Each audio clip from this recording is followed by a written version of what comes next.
সাভারের ঢাকা-আরিচা মহাসড়কে বাস ও private car মুখোমুখি সংঘর্ষে প্রাইভেট কারের ৩ যাত্রী নিহত, আহত ২ জন।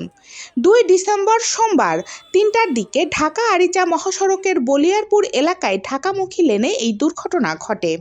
নিহতরা হলেন সাভারের বনগাই ইউনিয়নের গান্ধারিয়া এলাকার মুজিবুর রহমান, নাজিবউদ্দিন ও ইব্রাহিম।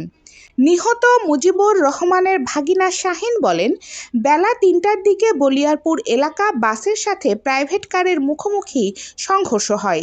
এ সময় প্রাইভেট কারে থাকা চালক সহ ৫ জনের ৩ জন মারা যান এবং ২ জন গুরুতর আহত হয়েছে। পুলিশ জানায়, নিহতদের মরদেহ স্বজনদের কাছে পাঠানো হয়েছে। বাকি আহত ২ জনকে হাসপাতালে নেওয়া হয়েছে।